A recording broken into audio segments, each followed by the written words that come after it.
figure it out here. Okay, we're going in a new direction. Not sure if I like that. Well, I liked it more in the beginning. Okay, bring it home. There we are. Much better.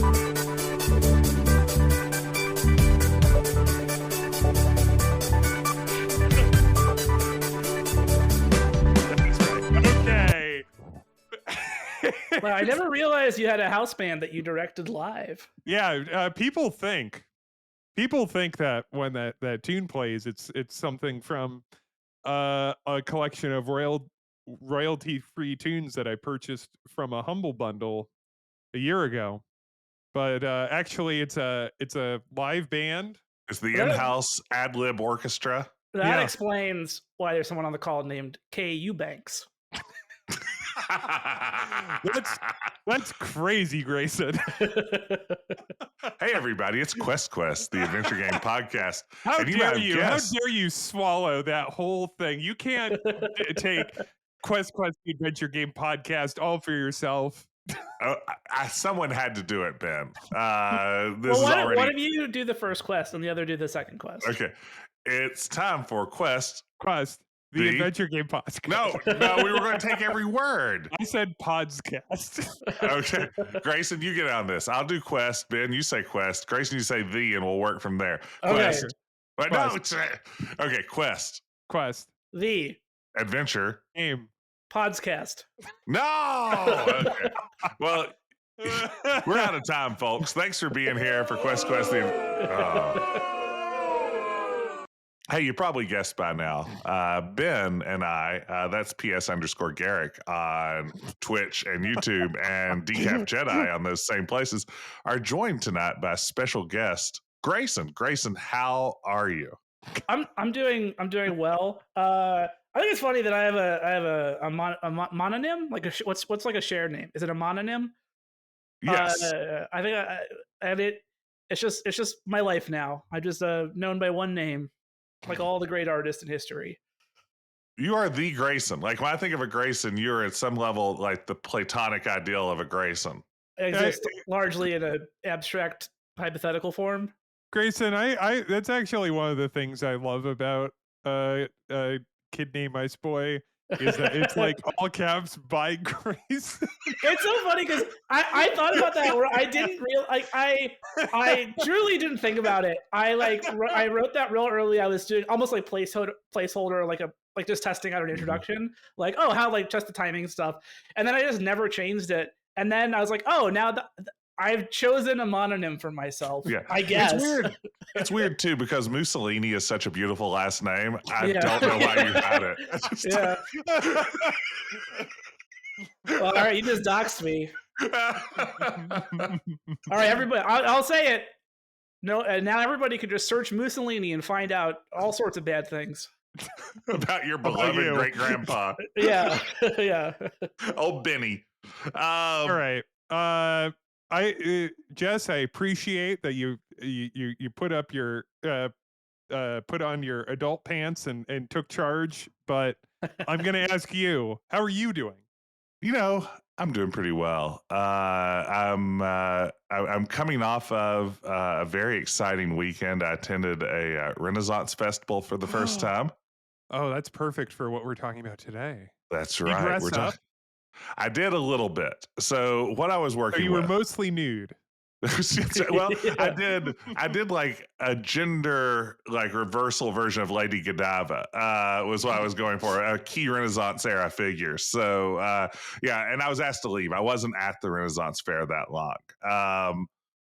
So no, I put on like a green tunic with like a little like leather lace up neck on it, and then like shorts and Skechers. So it wasn't a great costume. It was a nod toward the idea of a costume. Now, Jess, was this one of those Renaissance fairs where people like will also show up like dressed as Star Trek and Star Wars and everything I was else? so ready for Star Trek and I did not see it. I'd already like alerted my wife and daughter. It's like, now there could be Star Trek people here, and those are going to be the coolest people here. The people who are like there as people after, or maybe we'll see a Doctor Who, perhaps, who has traveled here to the Renaissance. No, I will say beautifully elaborate costumes. I saw a lot of really wonderful tiefling horns on people. Like now I'm thinking it's like next year, maybe I'm a tiefling when I go to the Renaissance Fair. The um the problem with like doing a Doctor Who at the Renaissance Fair is that people are just reflexively going to go for the Tom Baker because I think that's like the most like identifiable because he had the long scarf. That's like one of Right. the like because it's just like what are you going to do? Like be David Tennant, like be dressed well? Like, Like yeah, have some floppy like hair. yeah, like it's like I mean, I guess you could do Matt Smith with a bow tie, but even then it's just Yeah. like, "Oh, what are you? Like what was PJ O'Rourke?" Like What are you, Tucker Carlson from the mid 2000s? like, are you the image of a Republican from like, 1998? Like Yeah, I mean, as someone who has literally never seen even a moment of Doctor Who, I'm going to say, yeah, like Scarf Guy is the only one I would recognize at a distance. yeah, like I think that's the like I think it's the most identifiable. I haven't been to a Renaissance fair in I think since I was like a teenager, and I think I would do the Star Trek, and that's mostly because I have a Captain Pike like costume, and I like putting the gray hair dye in. It makes me feel a little better about getting older because I was like if I hold on to this and it's all gray, looks pretty good. There you Getting go. to pretend that you're handsome Anson, like walking around, it's very powerful. But no, I mean, I have to admit, I was very skeptical of the idea of a Renaissance fair, Really? and this was a massive one. Like it's Which one gigantic. was this? Which one was It's in Cincinnati, right outside the city. It's Ohio's big one. It's like a 2.5 month long Renaissance festival. Mm. Like 100 vendors, something crazy like that. All kinds of like 3 or 4 different live shows going at any given time. It was a big festival, and I was kind of into it. Like I was skeptical. Were you? Oh, sorry. I was going to Did you say, get a turkey leg? are you I didn't know. skeptical? Were you skeptical that you were going to like it? Were you like, oh, there's no way this is actually as fun as advertised? What were your concerns? Do I hear the funniest part of this, Grayson? It's the fact that I walked into this Renaissance festival for a brief moment thinking I'm probably a little too cool for the Renaissance festival. And there's really no setting in this world that I'm too cool for. I don't know why I would think this would be the one. I think it was like that stupid nerd hierarchy chart that used to circulate 20 years ago on the internet. Oh, Sure, I yeah. know. Yeah. I think I was like, that was still stuck in my head. It's like, oh, I enjoy point and click adventure games. I think I'm a little more sophisticated than someone dressed as a court jester. Come on. No way. That guy's got jingle bells on his hat. The tune from Malcolm's Revenge, Legend of Kyrandia 3, memorably about a jester. Had that one loaded up, so I had to hit I'm it. something of a jester myself. Did you see a joust? I did see a joust. And you know what? Yeah. Nobody died. I was really disappointed. I got called up on stage during a show. See, that's my especially when I was a kid, because I was a very shy young man. Getting called up on stage in a public show was like paralyzing anxiety for me as a child. See, this was my dream as a child. Like I was sure, same. like this is the moment I get called up on stage. I'm going to wow people when they realize I am actually more talented and funny than the people who've called me up. Or like a magician calls me up on stage to be his volunteer, but somehow I pull off a sleight of hand feat that's going to be.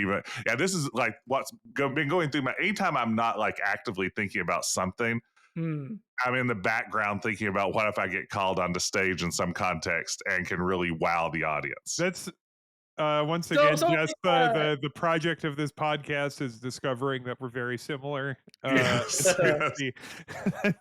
So like a lot of guys, they walk into a room and they like clock the exits and they're like, what if a gunman jumps in here? Yes. And you're like, what if an open mic breaks out? Like that's your yeah. What's my material going to be? Yeah, I mean, it kind of in my head at any given time. Like if you've seen the musical Chicago, which like, I have. Yeah, the I've Roxy also number seen it. in the back of my head is like going all the time. Like you said, it's just like the name on everybody's lips is gonna be Jess. Morissette. Yeah, I don't know. Yeah, I don't know. But like, I'm just sure. I'm Either like, Jess and more like you're Neither one just works. the syllables aren't yeah, working with the math. maybe you'd be there. like Jess. Like that might get you there. But no. So I got to go up When on you're a stage. Jess, Yeah, a that's Jess all the way. But yes, I mean, it was a great Renaissance fair for me. I got to be in front of an audience. That's all I want ever in life. You know, it is. Renaissance fairs are one of those things where it's like if I think about them for a little bit, I do get like kind Sleepy. of confused Oh. because I'm just like, what did you say, Grayson? Sleepy. Well, I get. I thought you said horny. I got. Well, some little people, it's a sleepy big and horny. attraction. Oh, It's a big attraction for a lot of people who go to Renaissance festivals. Yes. Okay, sidetrack, which is to say, I remember once I was like waiting at a thing, and I overheard like Renaissance fair people, like people that work at Renaissance fair, like chatting, and they were just talking all of this like backstage horny drama. Oh man, Like that's what I want to everybody, hear. like just I want everyone to know they like if you got that sense, they are all sleeping with each other. Yeah, those tiefling horns are functional. Everybody, it's like, you know, like from the sexy blacksmith to the guy running the mud show, and How'd you know there was a sometimes mud with each show? other. Because there's a mud show at all of them. I didn't know this. I thought this was a unique mud show. No, that's a thing. I'll tell you. I once went to went to a comedy show which opened with a monologist, and it was the guy who created mud shows at Renaissance fairs, and he was not happy that they're everywhere. This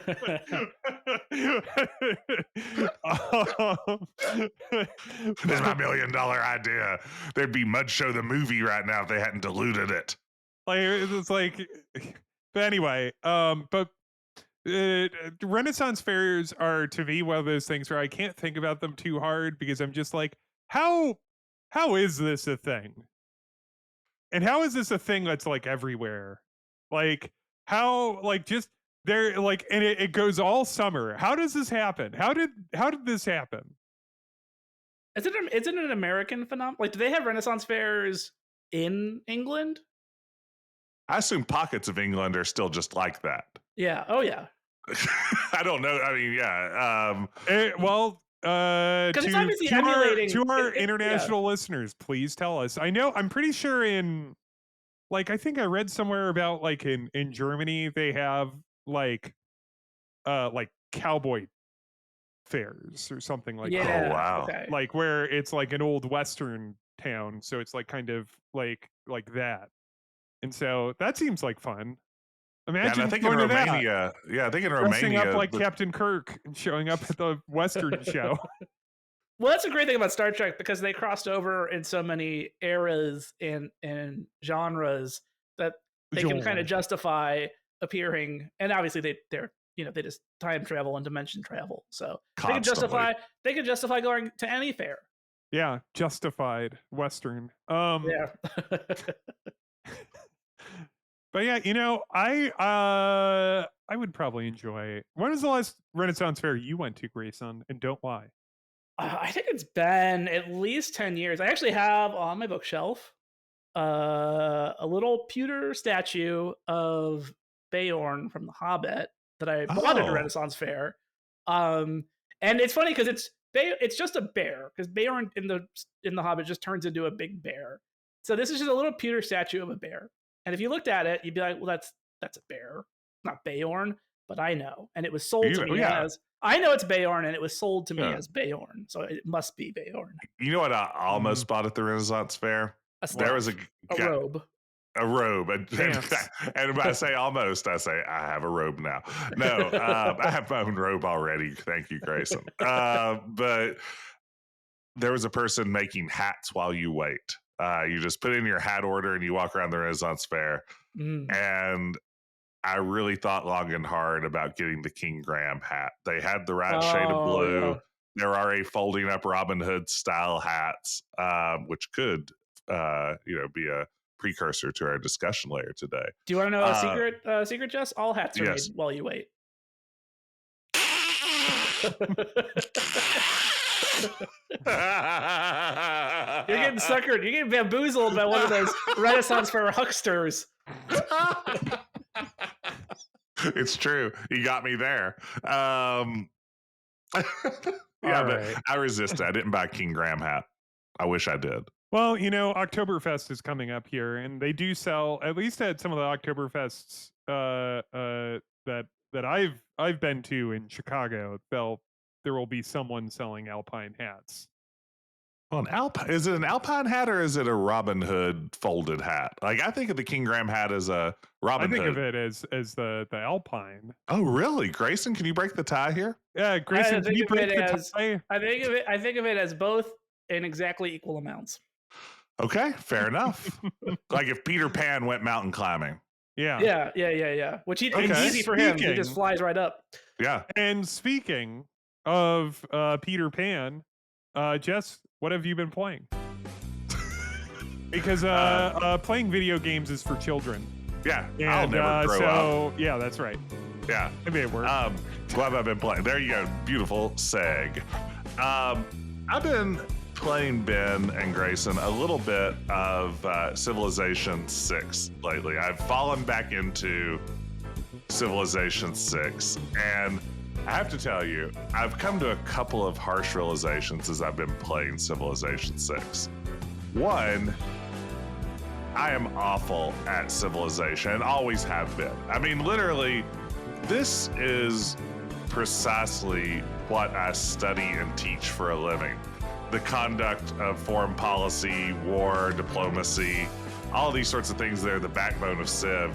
You would think that I would at least be average at it, and I am not. Easiest difficulty setting, I'm a disaster. Just bad at Civ. After having played every Civ since Civ 1 and played hundreds of hours of them, still bad at it. That's realization number one. Realization number two that I think has really hit home for me this week, I'm not sure if I enjoy the game Civilization or if I merely feel compelled to play it. If the gameplay loop is so irresistible to me that I just suffer through like an entire civilization start to finish, and at the end I'm like, well, I guess I finished that. I don't think I like it, yet I've spent hundreds of hours on it. Gang, what should I do? Buy Civ 7? Well, I mean, you should probably wait a little bit on Civ 7 while they're, it's because it's a release Civ. But I don't know. I love Civ 6. I think it's a great Civ. I mean, it's a wonderful Civ. I think it stresses me out more than I'm having fun with it. And I get so mad at it. Like when Are you playing on like an easy difficulty? Yes, because that's what I do. I'm a big baby. I'm playing like, what's the thing up from Chieftain? Like Warlord or something? Yeah, that's what I play. Yeah, I think I play the one up from baby mode. And yeah, still, I don't know. Like, first of all, I only play one version of Civ, which is I'm going to win the scientific race. That's the only version. I've never played domination in my life. I don't build armies. Usually I have like one archer defending every city in my empire up until like the year 2200 or something like that. I think I need a new strategy is maybe where I'm at. I've only played one game of Civ since Civ 1. I don't stretch my wings and fly. Wait, you've only played one game of Civ since Civ 1? I mean, I've only ever tried one win condition. Oh, I see. I only ever play toward the scientific victory, which is like missing, I guess, 3/4 of the game. Well, I've always had fun with the cultural victory, and that's pretty straightforward to get. And yeah, I mean, try out the other victories. Try a domination one. I don't know. Like, be one of the That's not me. warlike civs. Just give it a try. I don't want to do that. Just give I it. don't want to be like a Mussolini. Just give it a taste. Just give it a little. Grayson thinks that's funny. Grayson knows what I'm talking about. I'm the same way, Jess, in that whenever I play Civ, I just can't bring myself to be. It's like playing the dark side path in an RPG. I can't bring myself to be like a warfaring civilization. Yeah. I always go. I always try and do a cultural victory. See, cultural is fun too. Who are you playing as, Jess? I've been doing a lot of just random leaders, and not try to play around whatever civilization bonuses that they give me. I've enjoyed playing. I've been setting up like some archipelago maps and playing as the Samoan civilization, which is kind of fun in Civ 6. They have all the seafaring bonuses and things like that. That's kind of fun. Yeah, Samoa is good. Yeah. Well, Jess, maybe you don't like Civ. I think I don't like Civ, and that's why I can't piece together. Why have I spent hundreds of hours playing a game that maybe just doesn't work for me? That could be it. I think here's the thing: is that like the Civ problem is that it has such a broad base of fans that all want something completely different out of it. And every new Civ is trying to please all of them, and it always pleases none of them, but especially not Civ fans. Like, and so it's it is such a like, because it's like, as a baby Civ player myself that's played every Civ since 3. Like, Johnny come lately over here. Yeah, that's true.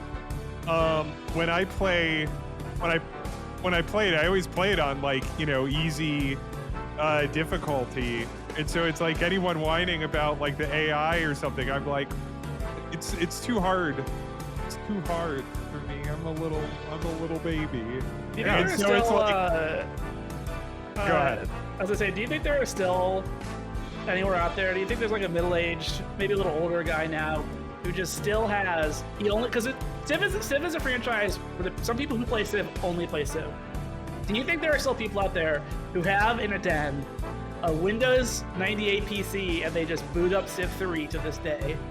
Well, Civ 3, I think I would say Civ 3 is the worst one. Civ 4 is probably, if you're a Civ nerd, okay, so like a Windows probably XP going box. back to Civ 4. I think that's the one that I would say, if there's any sort of consensus, which there isn't, but if there is one, if you had like a poll of Civ fanatics, they would like the forum. I think that they are Civ. They're all like Civ 4 would be to them the high point. Tell me if I'm wrong. Anyone, questpodcast@gmail.com. That checks out. I mean, I think related 4 story. is the most popular. You imagine, Grayson, this person with this old computer in their den. Mm-hmm. Semi-related, if we could jump from like Sid Meier to Will Wright. I was at work earlier this week, sitting in my office, just doing my work, typing on a keyboard, things like that. And Normal someone work knocked on my door. And normal work stuff. And someone from a different department had dropped by and knocked on the door. Was like, "Hey, Jess, can I ask you a question?" I was like, "Sure." And this other professor said to me, "I'm getting tenure this year, so I have a little more free time on my hands.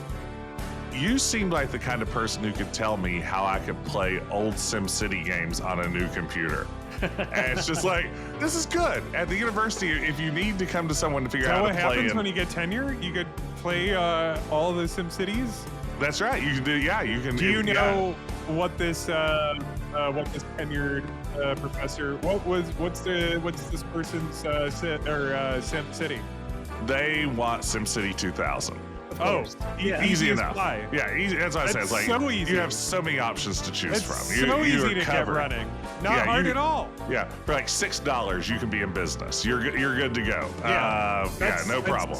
Yeah, like, did you look at him and go like, yeah, okay. Yeah, okay. If it said like, if it said like SimCity 4, which is you can get running. It's just like I think has like a lot of memory leaks and shit. Yeah. It's like kind of annoying to get running. Then it would, and like SimCity 3000 again runs, but it like is one of those like kind of XP games that's just kind of wonky. Ugh, gross. But 2000 and like classic, you know, SimCity base and SimCity 2000. Easy peasy. Yeah. Well, that's what I've been playing is Civ 6. Grayson, What? what have you been playing? Oh, well, I'm gonna bring a little zeitgeist heat to the podcast. I'm playing the release as of today, Hollow Knight Silk Song. I love Bruno Mars. Yeah, which honestly, I don't even know if I could, because it's like a Metroidvania style game, so people get very sensitive about spoilers. And also, obviously, Silk Song has been very hotly anticipated for a long time. So I think the less said, the better. Hot. Yeah, maybe the less said, the better for any listeners who might be throwing their iPod across the room right now to avoid spoilers. Casting their pod And one across the listener room. who does listen to us on an iPod. Yeah. There you go. So Grayson, don't make fun of our listeners, please. Yeah, how dare But you? it's a handsome We love game. them. It's a handsome game. It's a fun Metroidvania. You know, it's funny because I think Hollow Knight is this at this point almost storied franchise, but and I'm gonna say something that sounds belittling, but it's just a really good Metroidvania. Like it's a very pretty, nicely done. It feels great. All those sort of things, and you're just like, it's not like this big. It's not like GTA 6. It's not like a huge, you know. It's not a quintuple A. Yeah. You know, it's not like you play it and there's this like $1 trillion cutscene that plays and there's a million people. Well, I guess there's a million people playing Silk Song, but it's just a nice little, you know, quiet. You run around, you kill bugs, you find upgrades. It's good. Oh, that's a spoiler. I'm upset. Speaking man. of Zeitgeist, I'll say, you know, I joined the crowd. I played a little bit of Peak recently, including, I believe, with Grayson. Mm-hmm. And did I play with you, Grayson? I don't even remember. Oh, maybe not actually. I don't remember. We well, we have. Oh, we should play. Maybe we'll play we it should after we're play. done recording the podcast. Hurry up. I'm busy playing Silk Song. You want to play Peak? Come on. I'll play Peak. All right. What's Peak? Peak is a game where you climb a mountain, and it's just kind of, yes. and you do it co-op, and it's just like one of those things where it's like, and this is something, Jess, like I think the three of us, you, me, and special guest Grayson, should stream, even though that's probably like everybody has done that recently. But I think it's a game that we would enjoy because it's like kind of annoyingly hard in an amusing way. When you die, you become a ghost. You're just climbing mountains, and it's not easy. Yeah. That's Have it. you It's ever played, like have you ever played, Jess, any of the like? This was a whole thing for a while. But the kind of like, what if you took a simple thing that's normally simple in a video game, and then you made it like weird physics-based, like Octodad or Quap or whatever. Like, Probably the one I played the closest to that would be Table Manners, where it's Yeah, like, yeah. how do you manipulate your hands to do things like, you know, take a bite of food, and like the sort of game that feels like it was meant to be VR, but is actually being controlled by your Peak absolutely feels Okay. has the you're right on the money there. Peak looks and feels like a game that like should be in VR, but VR flopped, so it never will be. Like, it looks like a VR game. You know, I think Peak has done very well and is super zeitgeisty, but I think that if Peak came out in 2020, it would have been the biggest game ever made. It would have been 6 A's. Everyone would have shat their pants. Summer 2020. They'd be like, Fall Guys, get out of the way.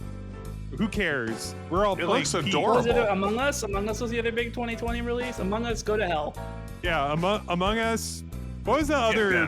What, like, I guess like all the Jackboxes that were like that everybody got into. Like, go fuck yourself. Like, we'd all play Peak. And then like laughing, we'd be sharing clips. Like, It's, people seem to like it now, but I think it kind of had its boom bust already. Like, I'm not seeing as much of it around right So now. it's time for us to jump on board. Yeah, for sure. And yeah, Peak, it's good. Grayson, let's play Peak after this. Okay, we're gonna get on the long tail of Peak content. Yeah. What they call me, long tail Mussolini.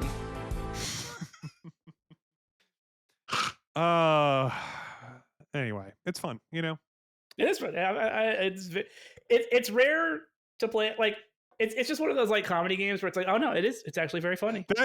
And that was the thing for me when I heard people talk about it, and like our group of friends that all play games together, and I saw like you all like being like, oh, do you want to play Peak? Yeah. Oh, you want to play Peak later?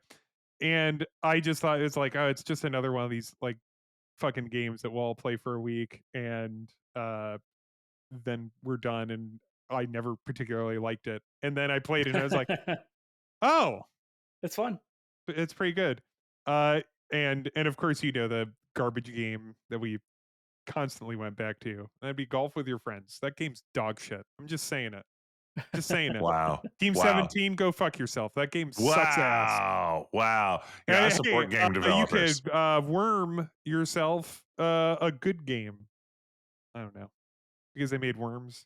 Mm-hmm. So that you're like turn that into a verb there. Trying to. Well, worm is a verb. Something. Yeah, but I mean, not like that. No, I think it is.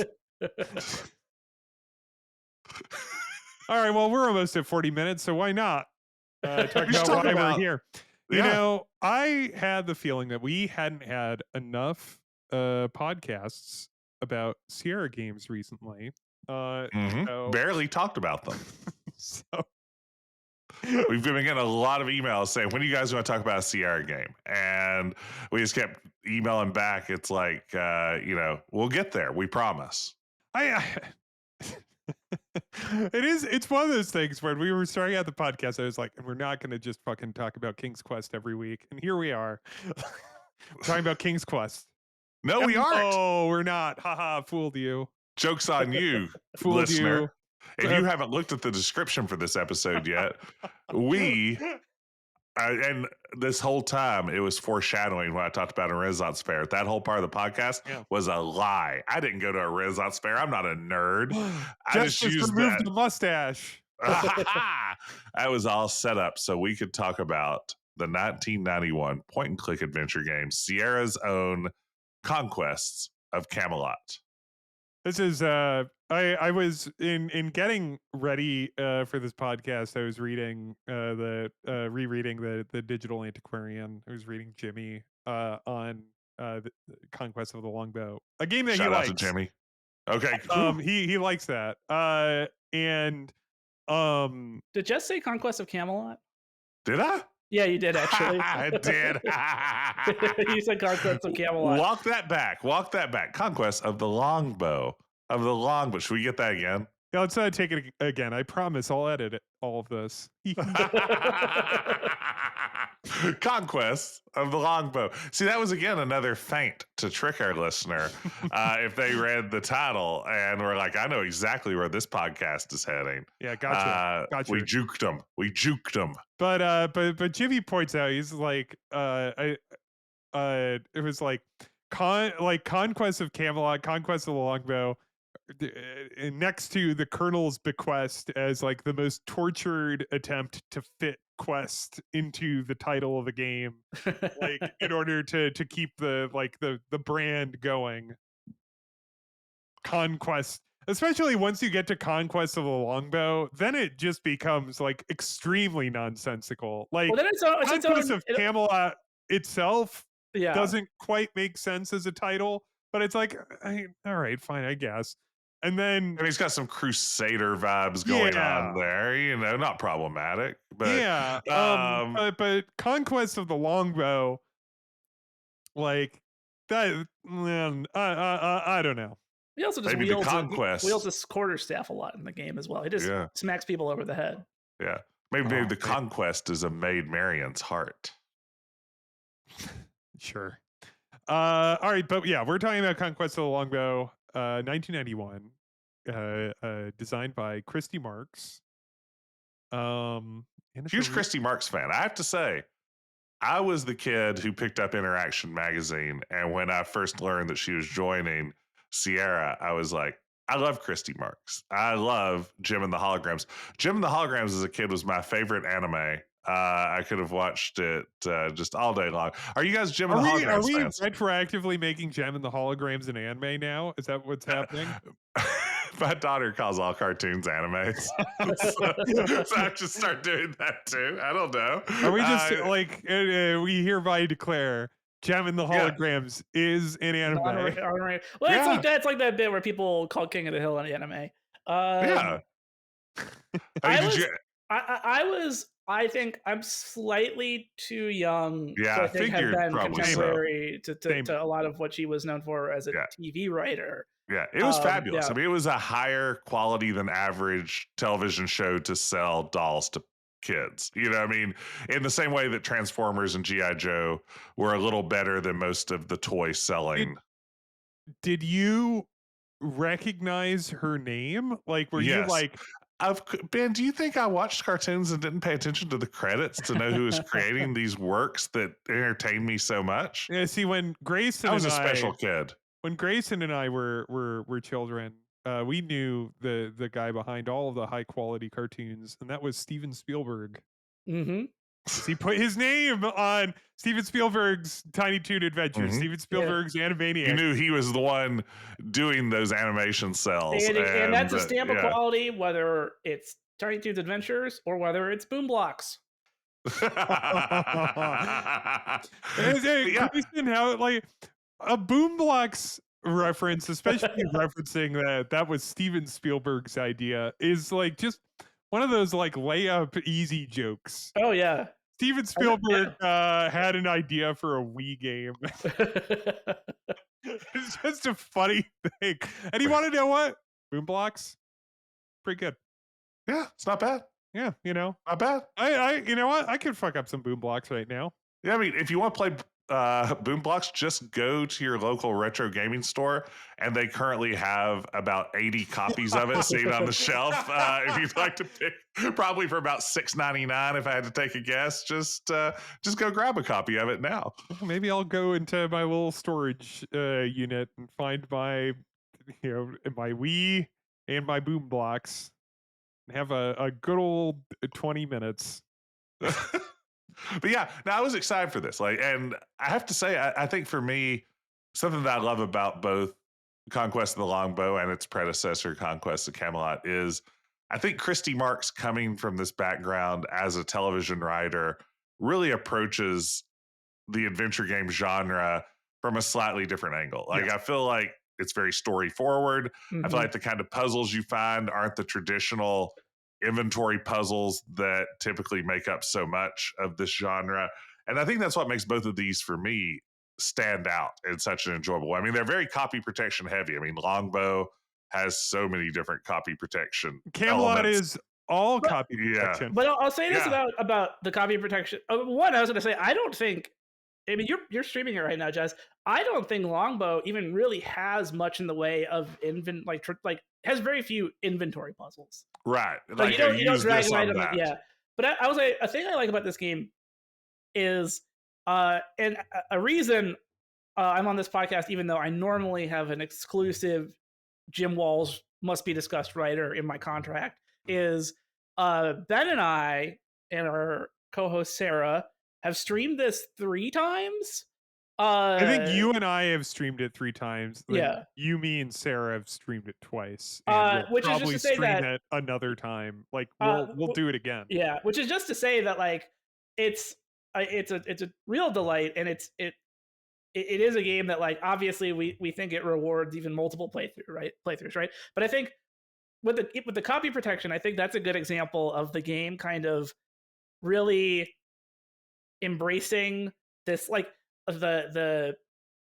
these things and trying to make them fun and interesting in the context of the game. Because like all the copy protection, you're referencing a manual, but it's like you're almost referencing the manual like it is a reference piece. Like there's like heraldry you're referencing, and like there's the hand puzzle and stuff. And I feel like if you're a kid or a dorky adult, that stuff's very exciting. Oh yeah, I mean, you said it's like reference material. I actually wrote a paper in like 10th grade English about Robin Hood and cited this manual because it had references too. Like it has a bibliography. Yeah, that's right. And yeah, this is fascinating. I mean, it definitely tapped into my nerdy kid stuff. Like I memorized the hand code. Like thinking Wow. someday I could use it to like clandestinely Jess, communicate with someone else that you'll did never you find. try? Did you try to like get your friend, like a friend? Oh yeah, from school? absolutely. Yeah, I tried to like rope people's like, if you learn this hand code too, we'll be unstoppable. No Uh-huh. teacher can ever detect Uh-huh. all the great things it's taking us I love several this. minutes to say to each other. Yeah. And nobody's doing that. Nobody's like, Yeah. yeah, Jess, I'll study that video game instruction manual real hard tonight. And I'm like, but no, don't you think it would be fun? And I'm like pointing to different knuckles on my palm and stuff, and just like, wouldn't this be great? And they're like, no, of course not. I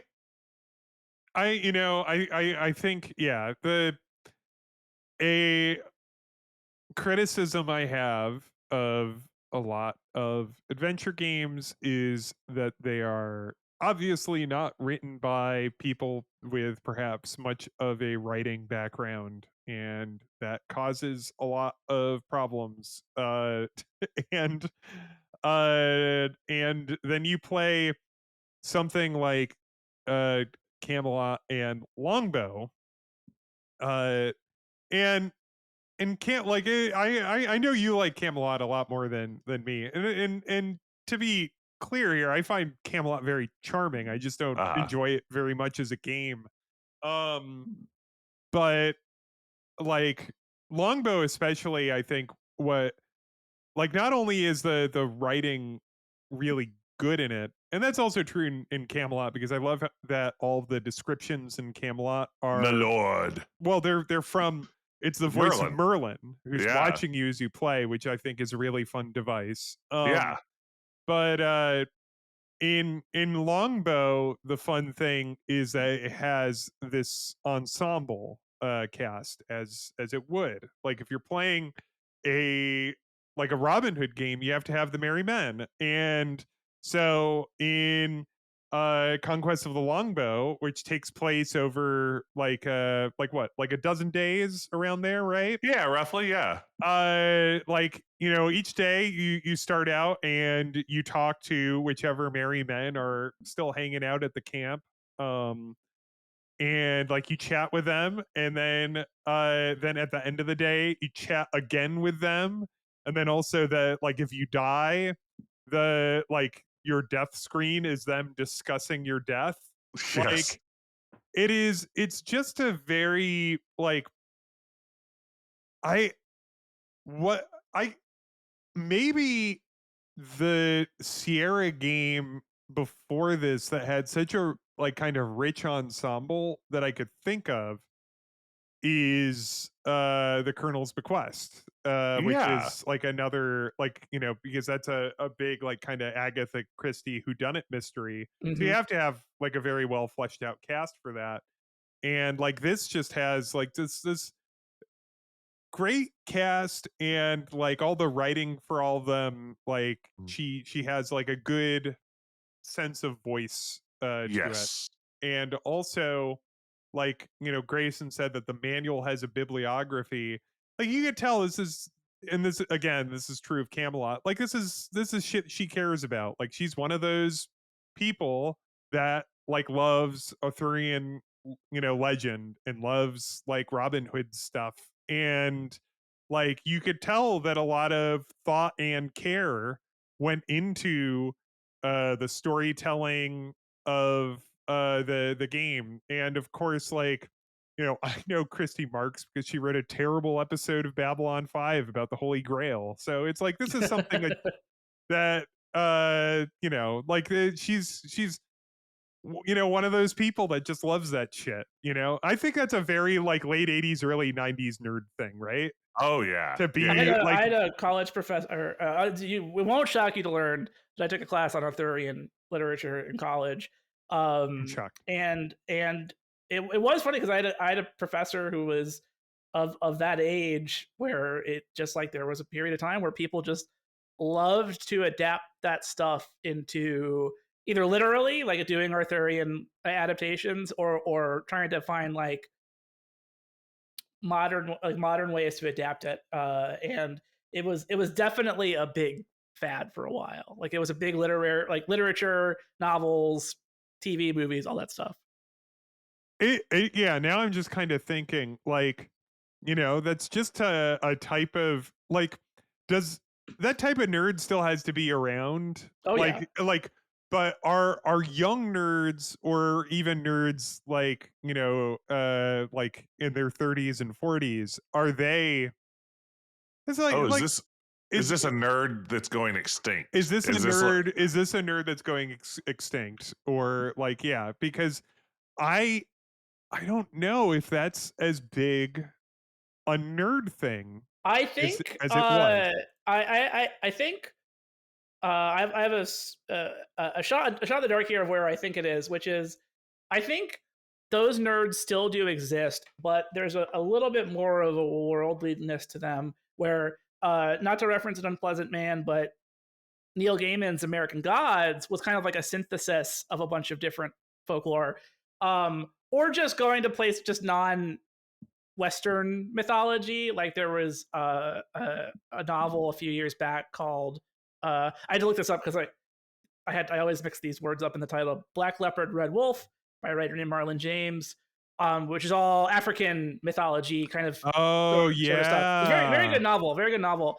But I think the I will say and there was somewhat recently, there was I say recently, this was like 20 years ago, Jonathan Strange and Mr. Norrell, which was another yes. kind of British folklore mixed with the because Jane Austen has a sort of resurgence now. So I think these nerds exist now, but there's a sort of contemporary twang to what they're doing. Either they're remixing all this stuff with other media, or they're looking to other countries and traditions for stuff. Grayson, that's making me think about if you've read Black Sun by Rebecca Roanhorse. I have not. That's the first book of a trilogy. I haven't read the other two, but I did read that first one. I enjoyed it. And that is like a recent fantasy novel. The first one came out in 2020, and that is like kind of, I believe,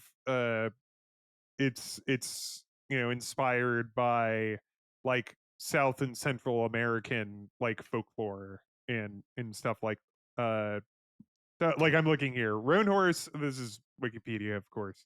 Roanhorse researched Southeast Asian, Native American, and Mesoamerican civilizations while writing Black Sun. There's another popular series, and this is again, I think, an example of kind of these kind of nerds having a sort of they still have the folklore interest, but there's more. They intersect that with different things. There's an author, her name is, and I don't know if I have the name right, but it's S.A. Chakraborty, and she writes these like romance genie stories that are very much based on like Middle Eastern and sort of Arabian myth, and they're very popular sort of romance fantasies. And I think that's another example of just like the lens is widened a little bit, so it's not just English folklore. So you're saying that we couldn't have like a Henry Jones Sr. today with his own Grail diary? No, we'd have an Uncharted starring Mr. Spider-Man instead. it would be him, and I don't know, that movie has a scene where they get into a fight in a Domino's, I think, and Mark Wahlberg is on the phone and he says, "I'm in a Domino's right now." But that's sorry. That's what we have today. That's what we have today.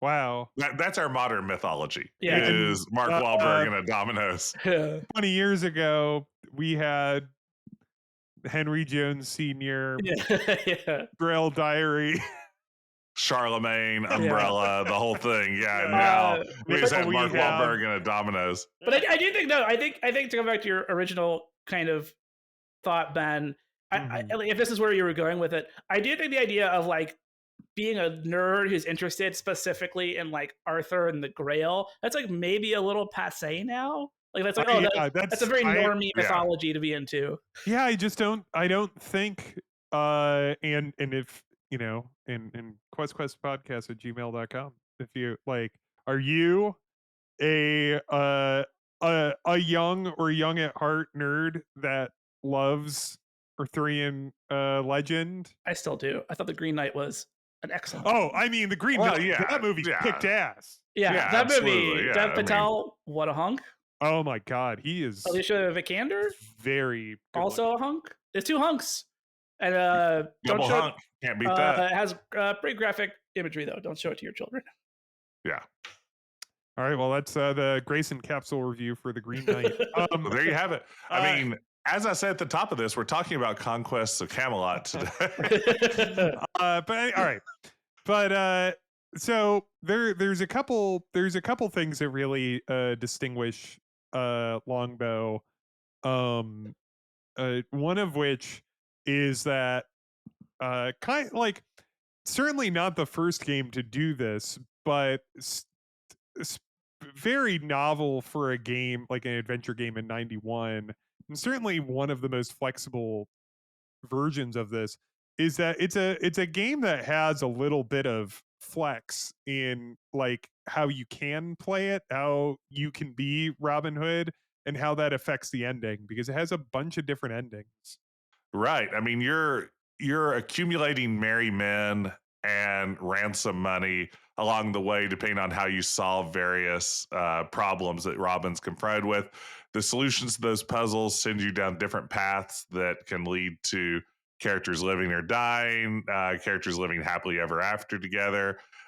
Especially for a Sierra game at this time. I mean, Sierra would occasionally throw in like multiple solutions to a puzzle, but the idea of having different paths toward significantly different endings was something that Sierra hadn't played with much to this point, and really throughout its run didn't play with very much. I mean, King's Quest 6, I guess, has two different paths at the end, but nothing quite like this. And I think to me, this is one of the qualities of the game. And to be clear, we talked a little bit about like this kind of interest specifically in this mythology being a little passe.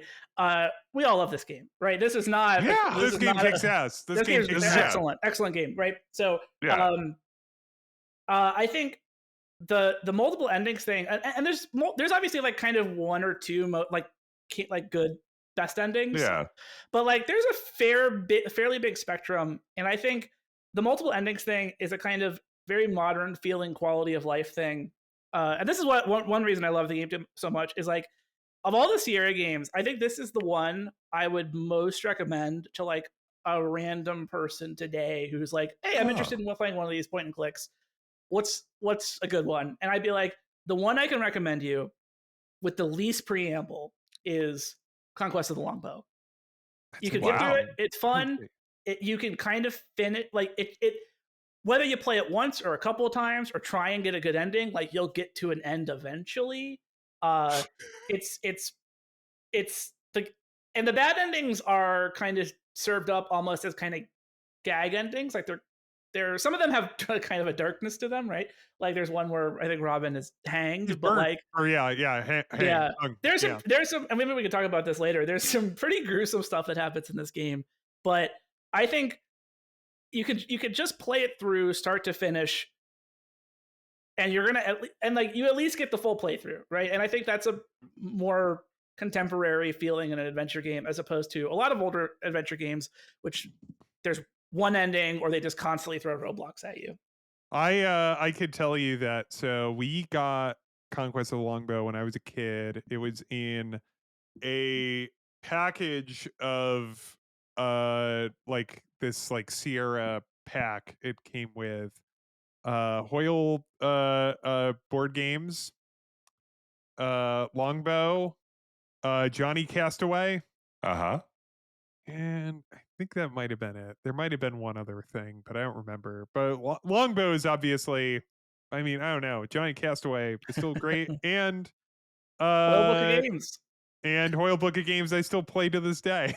Yeah, So, it's great title. Honestly, it's like Sierra a real Family Fun Pack. Congratulations, you did it. Banger of a collection there. But anyway, so we played that at the time, and I remember And what's so funny about this game too is that as much as I love it, it is like a very finicky game, which is really funny. Uh, I remember because I was just watching my older brother play it mostly. Um, like having difficulty saving Marion. Like because you have to run through this hedge maze Mm-hmm.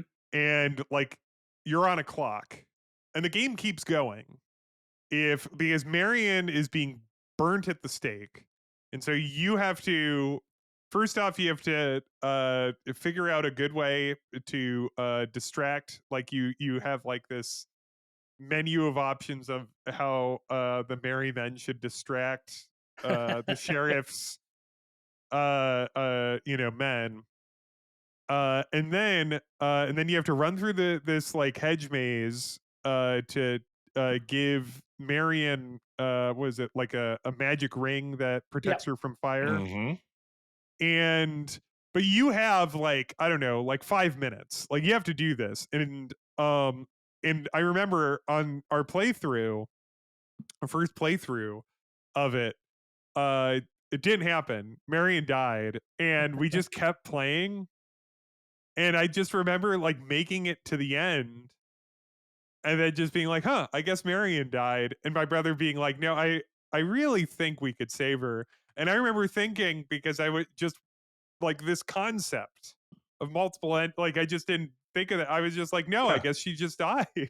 Sometimes that happens. like Yeah. I think she died. Like I just don't think you could save her. She died. This is a dangerous gig, being a forest priestess and an outlaw. There is Sometimes oh, sorry. Go ahead, Jess. I was just say sometimes it doesn't end with a happy ending. I will say, as part of my extensive research for this episode, I went and I YouTubed all the death scenes in the game, all the death screens. Oh Uh, man. which is always obviously a funny thing in any Sierra game. And I'll say another thing I like about this game a lot is I think it has Christy Marks has a really great sense of why death screens are fun. And there's a lot of really great deaths in this game, and a lot of them are like tee-ups. Like they're not going to end well, right? They're almost gags for you, right? Like Mucha's very funny plan to let loose wild boars in the road to distract Just somebody. funny to do. But if you let Marion die, you can go back to the cobbler and deliver the news. And he gets so enraged that you let Marion die that he beats you to death with a hammer.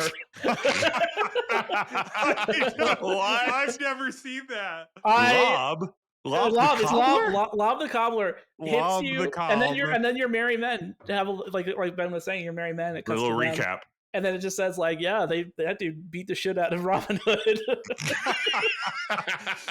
Now I'm wondering because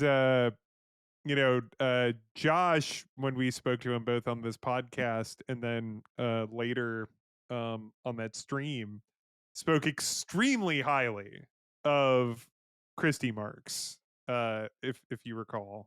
Yes. Like he really held her in high regard, and now I'm wondering if he kind of like because Freddie Farkas has those death scenes too, because Freddie Farkas has like the guy narrating you into a death, right? Like it has the old like coot that's telling the story of Freddie Farkas, and that has some of my favorite jokes.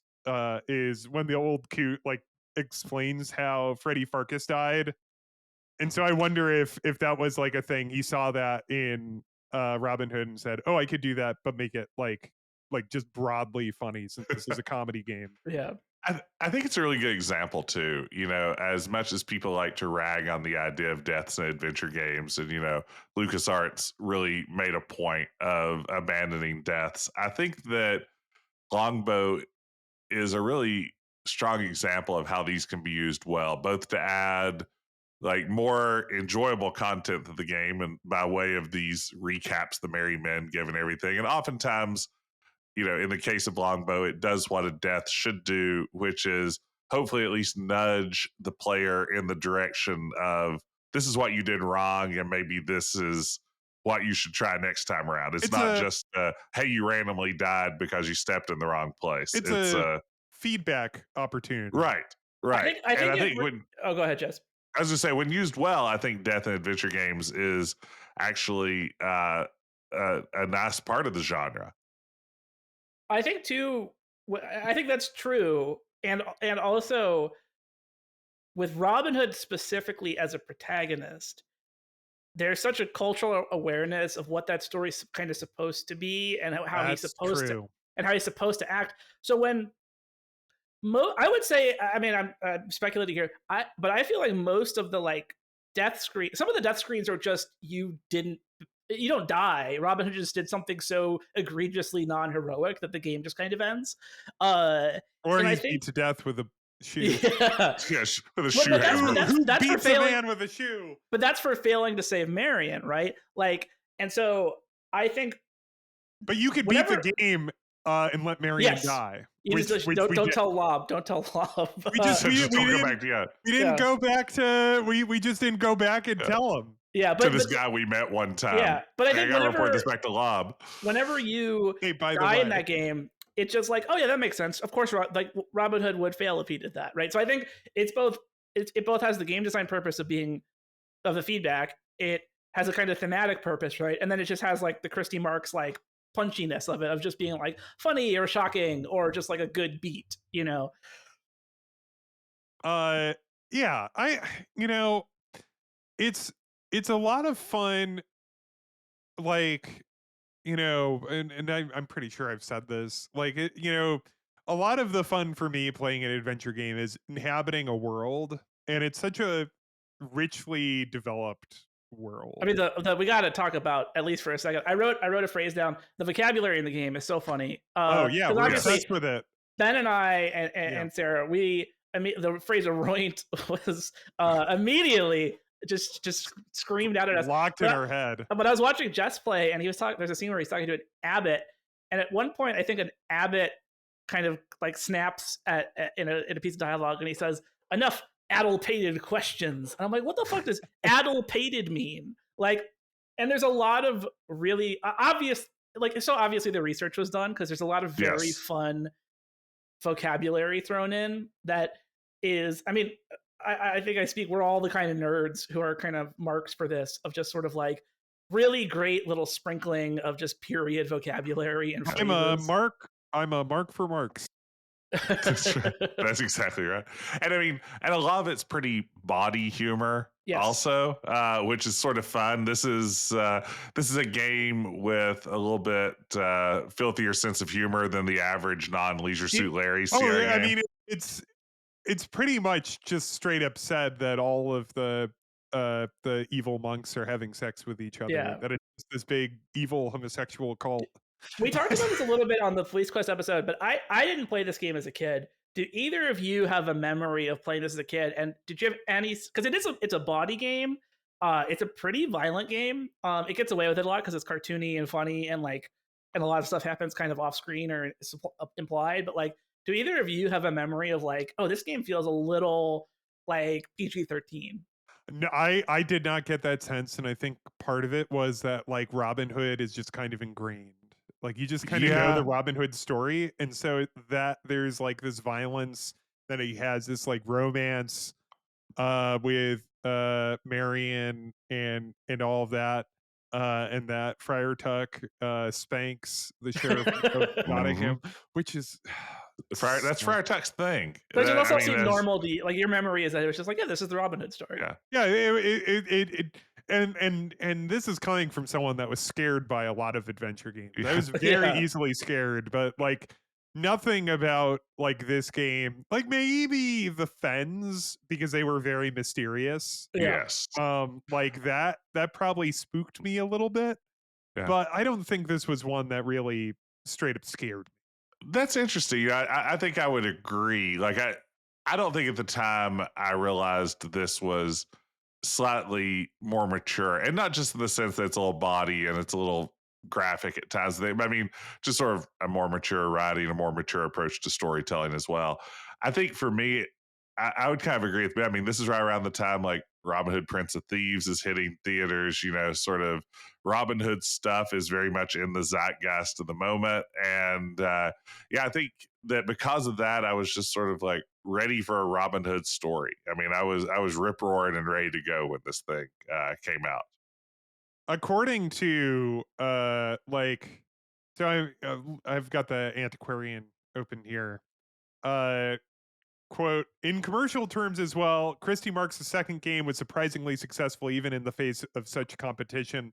The issue of Sierra's official magazine, Interaction, dating from the spring of 1992, has it as the company's biggest current seller, edging out Police Quest 3, Leisure Suit Larry 5, King's Quest 5. Its commercial performance was undoubtedly helped greatly by a fortuitous coincidence. The second biggest cinematic blockbuster of 1991 was Robin Hood, Prince of Thieves. Yeah. I mean, that was a big movie. I went to a drive-in to see that and kissed a girl full on the lips. Whoa! So, No yeah, I way. mean, it was. Yeah, I mean, this is a pretty big like cultural touchstone for a lot of people. Is that a good movie? Should I see it? I mean, it's exactly what you'd expect a Kevin Costner Robin Hood movie made in 1991 to be. I'll say this: you should watch. I think if you're going to watch a Robin Hood movie today, that's if you're going to go out of your way, you should watch Errol Flynn. Those are fun. Or just watch the Disney one. The Disney one's really good. Yes, Disney one's right where it's at. How do we feel about Men in Tights? Terrible, honestly. Yeah, I mean, well, I'm a little bit of a Mel Brooks hater to begin with.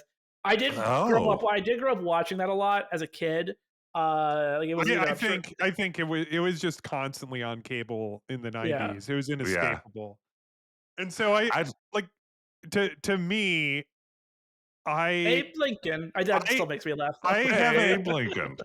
I haven't seen it in a very long time, and I'm sure that I probably wouldn't like it, but the thing is that I wouldn't like it, but it would also be very comforting.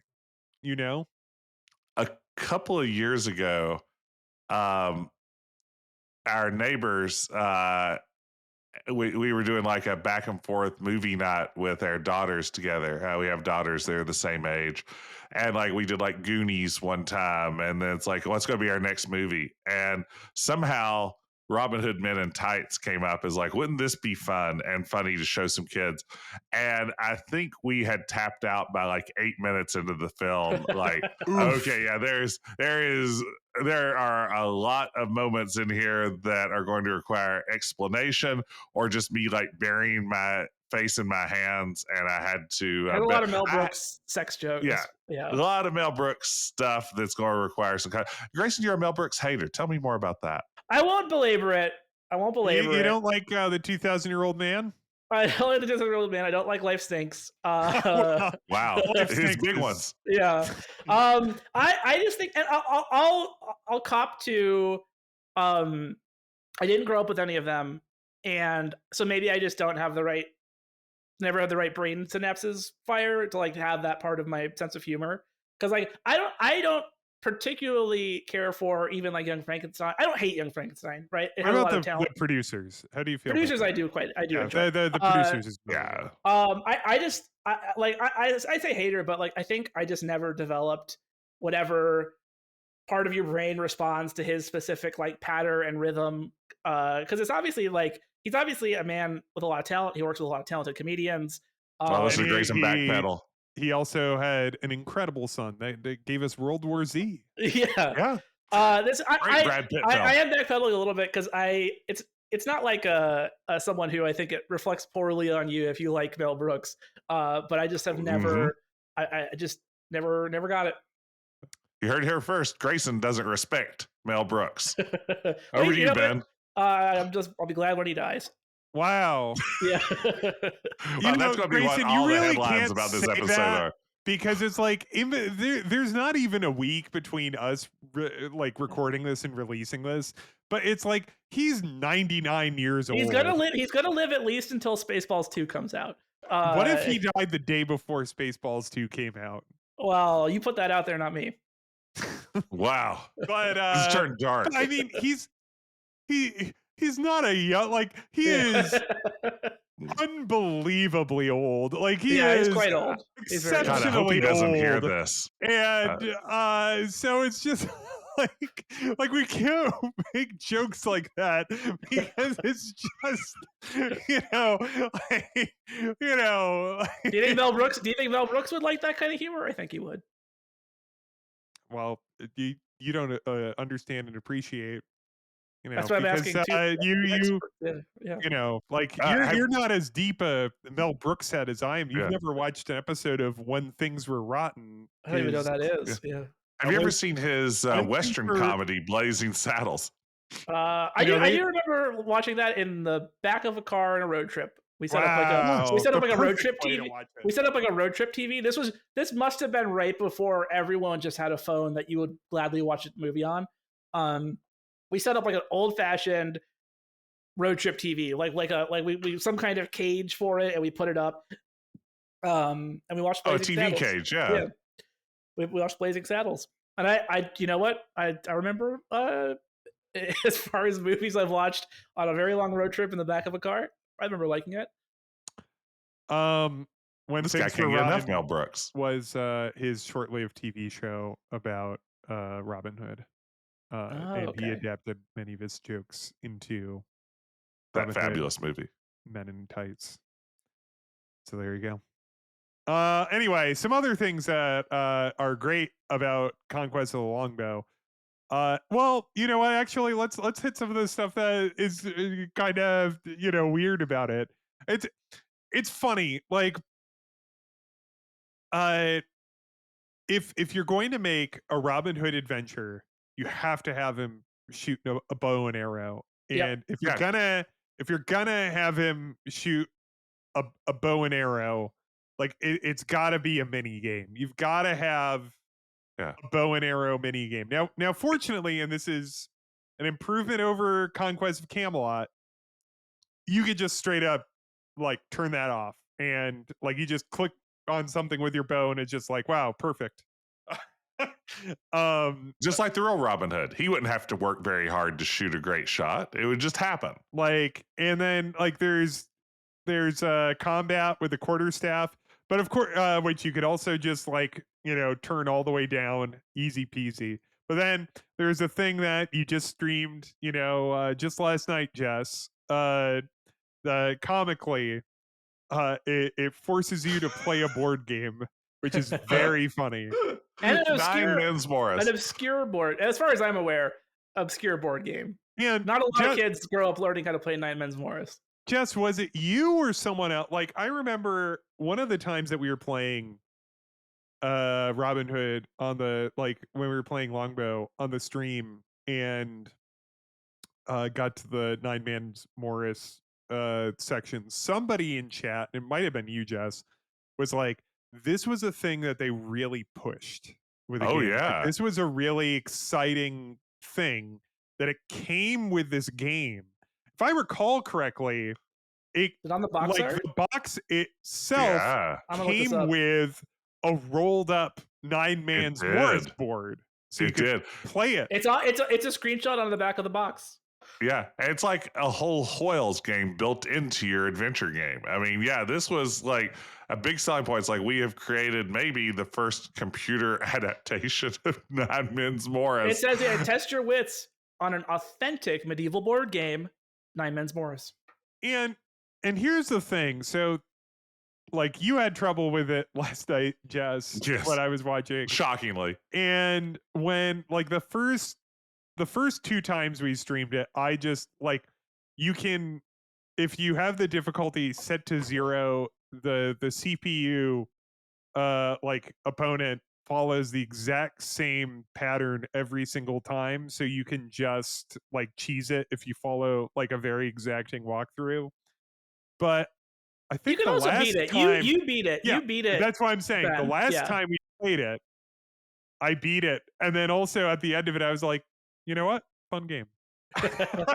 I kind of, like, it finally got, like, I was playing it, I was like, you know what?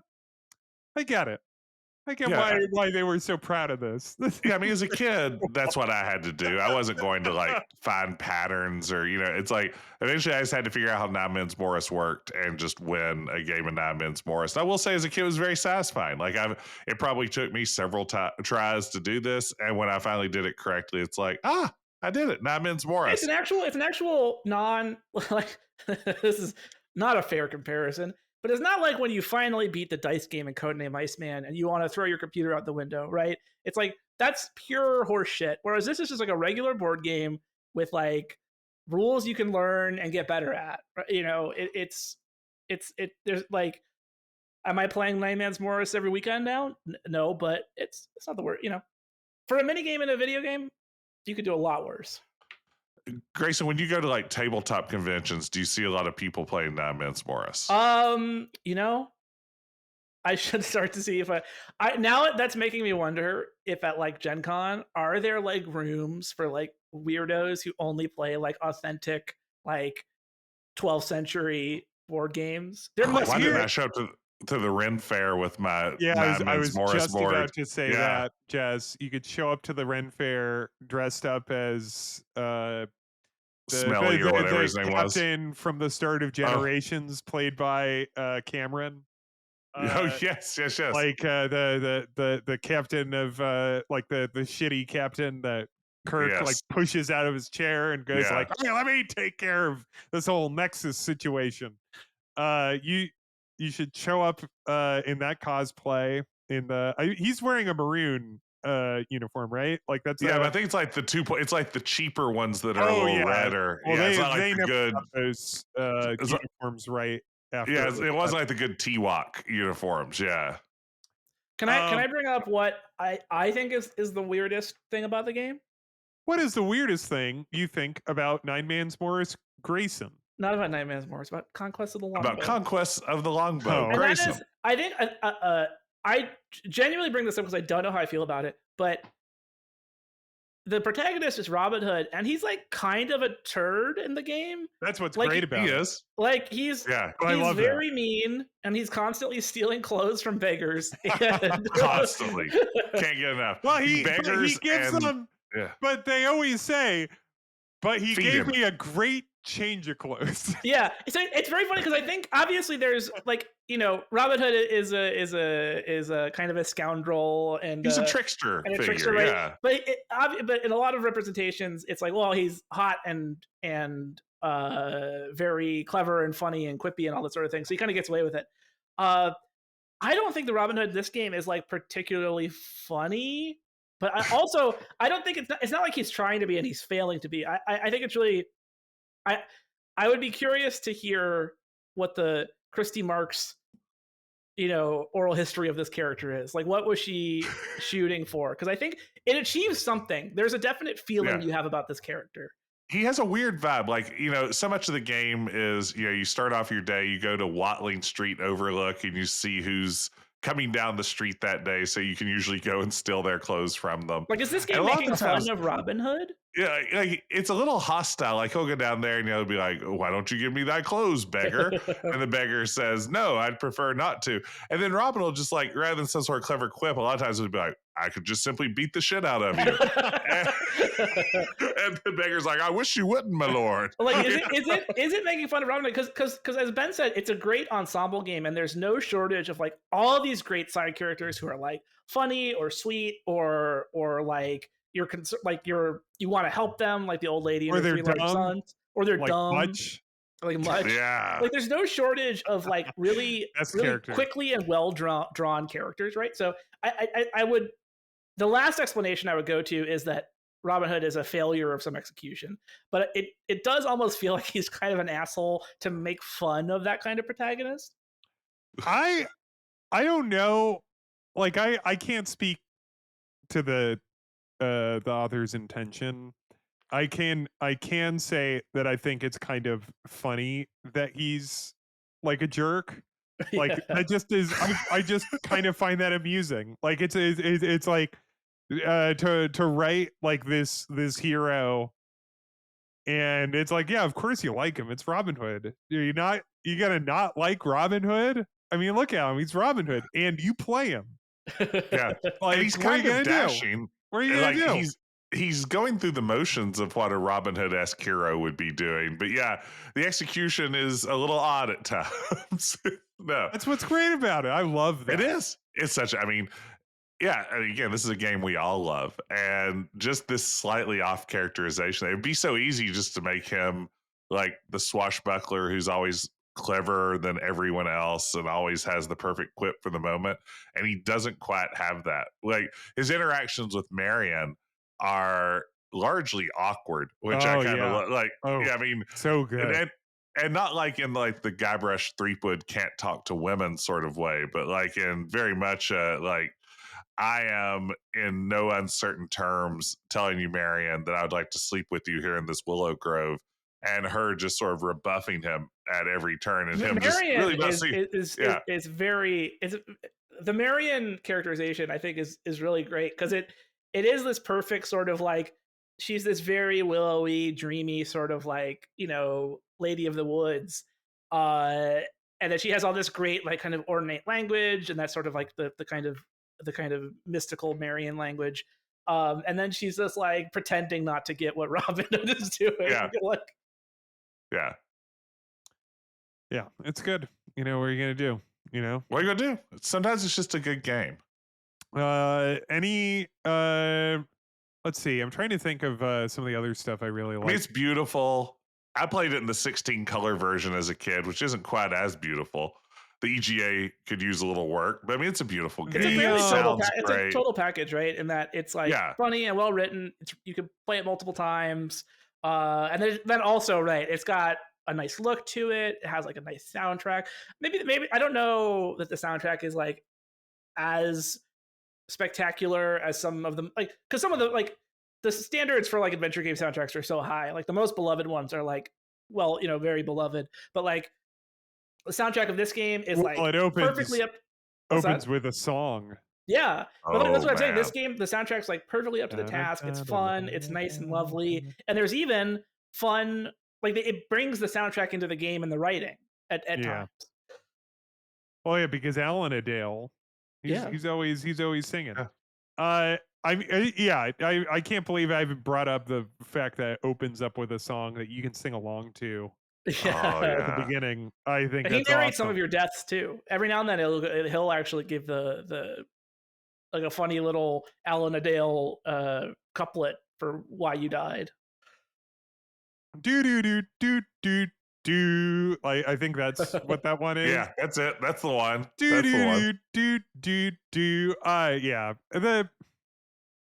It like it does have like I think maybe its worst arcade sequence might be when they're dropping the rocks on you at the end. Oh, I don't even know this. That we skipped the arcade sequences when we streamed Yeah. it, so I truly You're don't scaling even. a wall, right? It's a Yeah, wall it's at the scaling, very rock dropping. end when you're at the monastery at the fens, A classic Black Cauldron.